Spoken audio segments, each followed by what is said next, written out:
বন্ধুরা, তোমরা আজকে জানো ভালো করে যে এই পৃথিবীতে কত রকম গবেট আছে।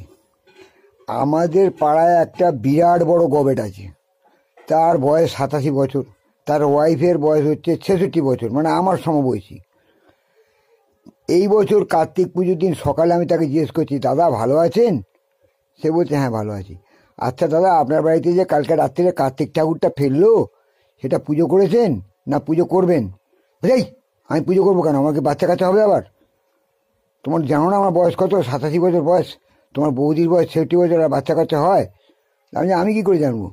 যারা ফেলেছে তারা নিশ্চয়ই বুঝতে পেরেছে যে তোমার এখন মানে বাচ্চা আবার বয়স আছে, এবং শিওর হবে, সেই জন্যই তো কার্তিক ঠাকুরটা ফেলেছে। কই আমার বাড়িতে তো ফেলেনি।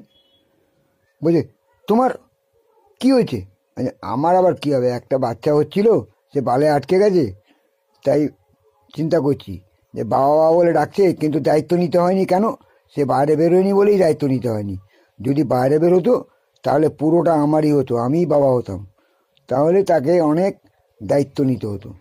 কিন্তু তোমার ব্যাপারটা তো খুব মিস্টিরিয়াস হয়েছে। কি করি বলো তো? সে খিস্তি মারা আরম্ভ করেছে, বিরাট খিস্তি, কিছুতেই শোনে না। তাহলে কীরকম গভর্নমেন্টের সঙ্গে এখানে আড্ডা মারা হয় তাহলে বোঝো।